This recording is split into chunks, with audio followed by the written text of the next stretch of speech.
Father of our nations. Yes, absolutely, absolutely, a father of a nation. And by the way, he paid with his life for preaching peace, harmony among people, and of course, as always, extremists, they use this, exploit this opportunity to, to take away his life. But his idea and his legacy lives on, and he's known for that as the father of so many millions, not only Indians, so many millions who accept peace, harmony, etc. In the world. Now, Your Excellency, let's move to, of course, India, this mystic giant country, 1.2 billion people. The top 5, economy in the world. The GDP is increasing. Country of so diverse in peoples and cultures, as you have spoken, and also it's a nuclear power. It didn't take India 10 years, I believe. It's from 64 to 74 to become a nuclear power. What would you say to people who say that those countries who have nuclear powers should be very careful, they should take care of it, because it will be devastating in either way, this way or that way, when it is applied in times of crisis and political, conflicts and the like. And India is also, the discussion is there in Indian academics as well, Indian universities and research books and the like, as to how India should utilize it and under what stress and under what duration. If you could care to say something on that. What I would like to emphasize is that for us, being a nuclear power is only for our security. It's only for nuclear deterrence. And India has categorically stated that we will not use. So we will not use nuclear against, and no first use, right? We will not use against non-nuclear no first strike policy. And all the countries in the world, including nuclear powers, already appreciate the kind of system we have put in place, because India is a responsible country. I think there is no doubt about this.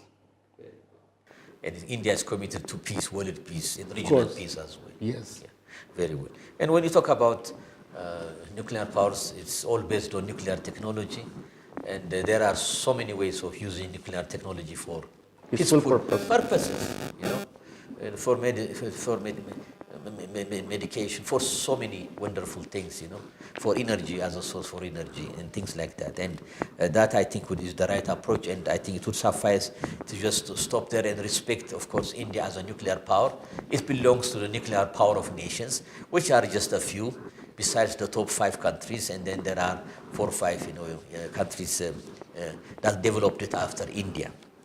So now let's move to, we talked about the Indian nuclear policy. Now let's move to the Indian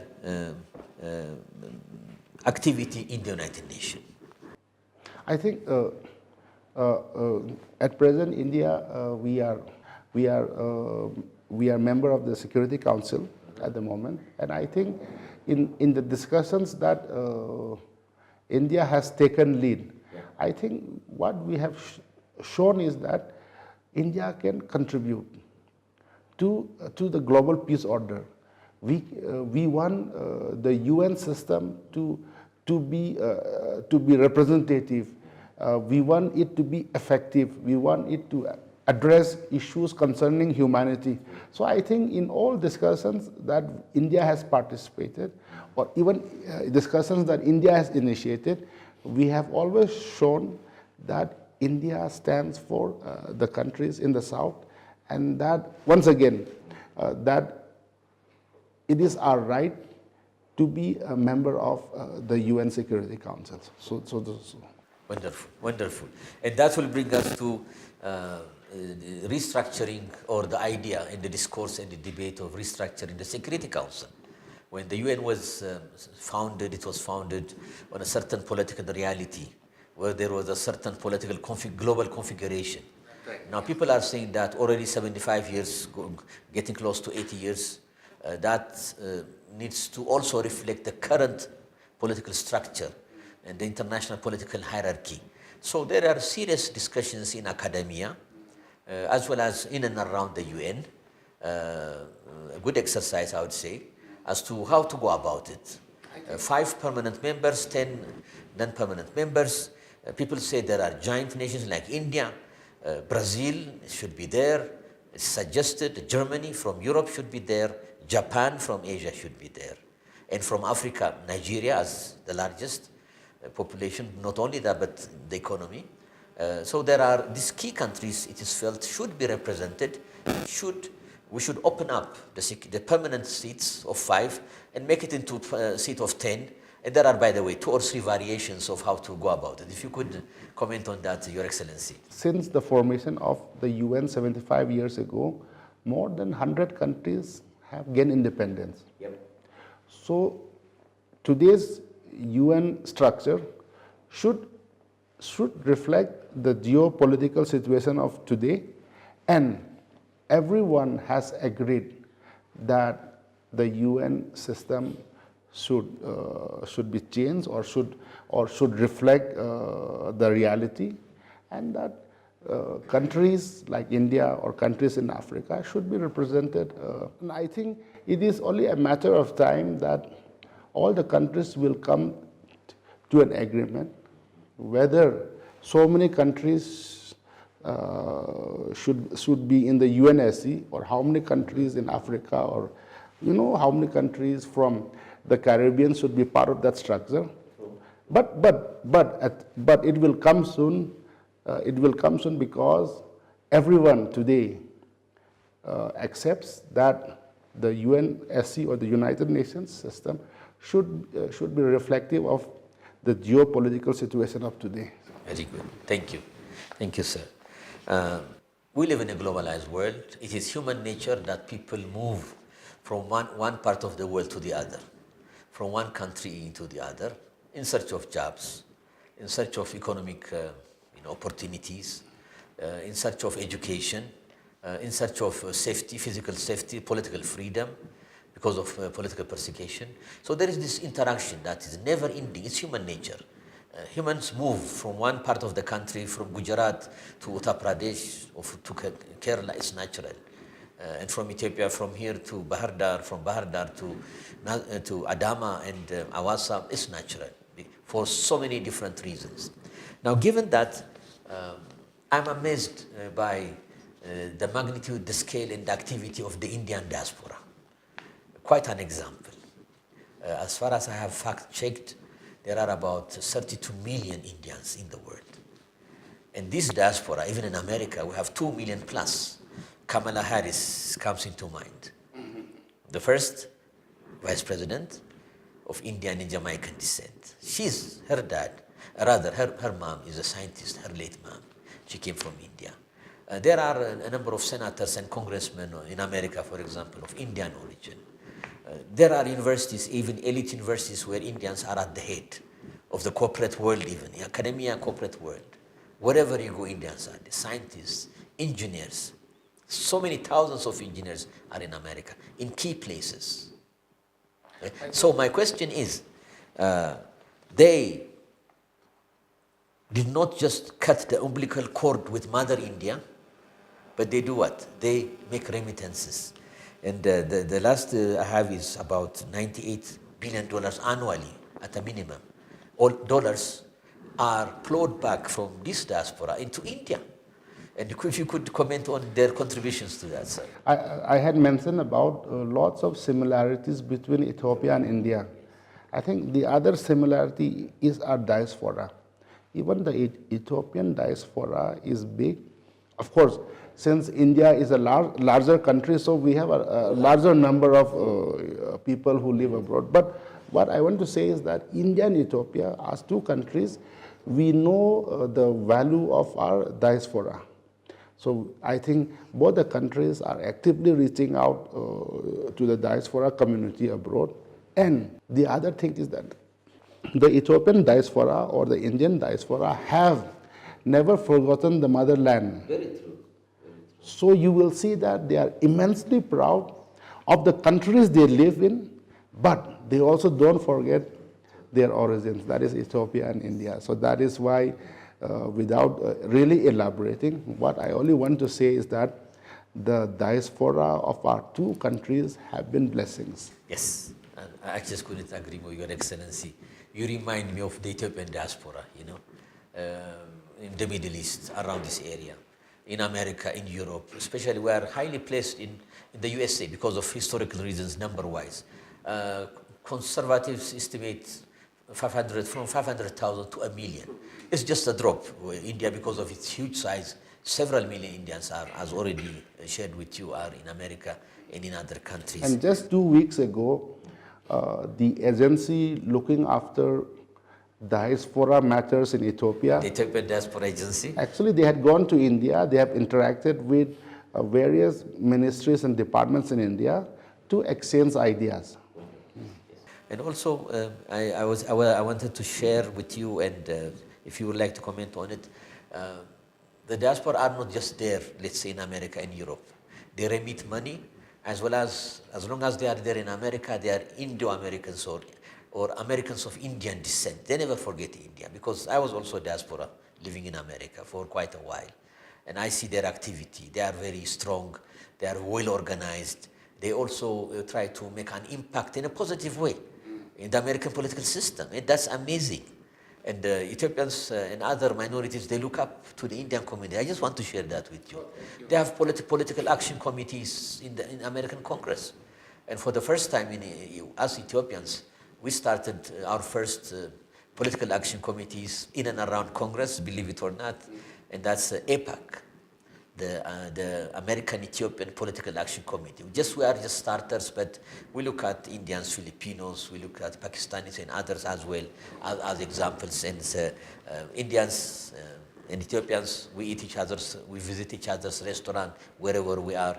And you have eloquently showed the culture, the food, the psychic, I would say, of being an Indian and an Ethiopian is very, very similar. And actually the diaspora community is the actual ambassador representing India or Ethiopia.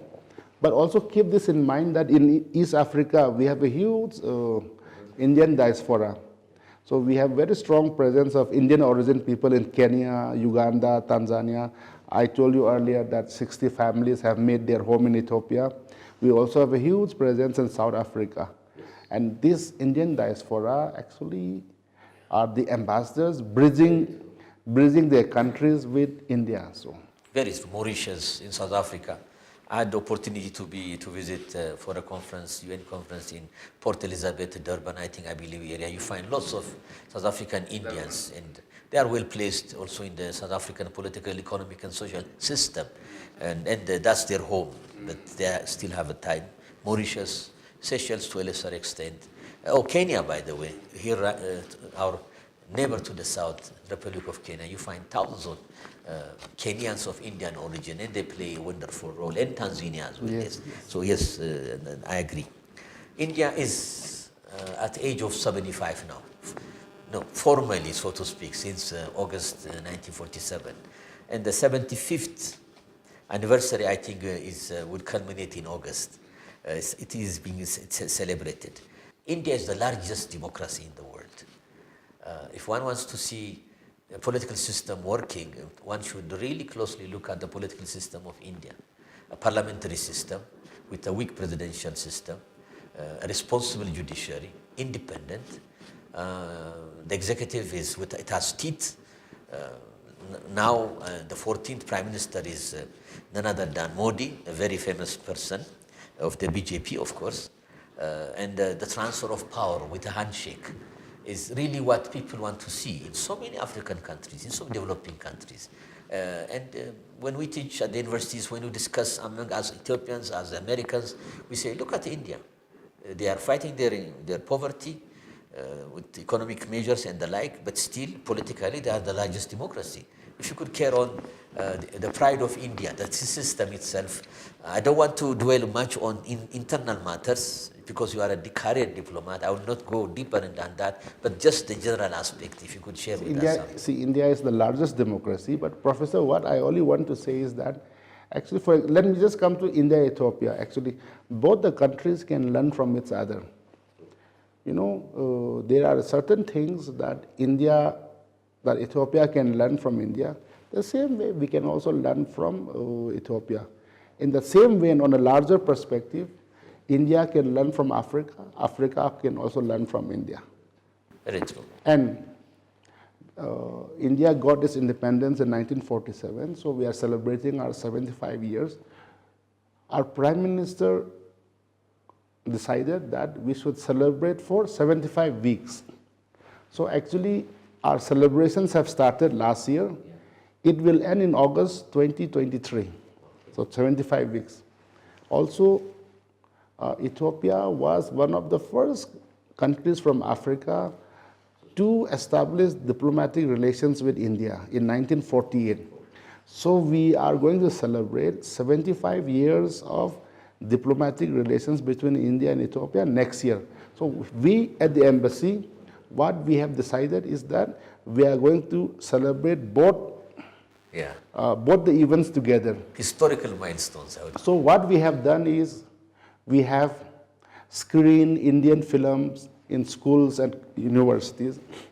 We have undertaken tree plantation drives in many universities, in many other towns in Ethiopia. Just last month, we sent one cultural troupe to participate in a festival in India. We sponsored that visit. They have performed in India for 2 weeks. It's just to show Ethiopian culture to Indians. So the same way, we are going to bring a number of Indian cultural groups to Ethiopia, and we will be performing these festivals not only in Addis Ababa, but in as many regions of Ethiopia. So, so for the next coming 1 year or more than a year, wonderful. We are going to be very active with lots of activity. Now, I'm glad to hear that. But this is done only with this principle that whatever we do, whatever the Indian embassy does, will benefit both the countries. It is this decision is based on equality, is based on solidarity, based on respect, and as I mentioned, whatever we do should benefit both the peoples of the two countries.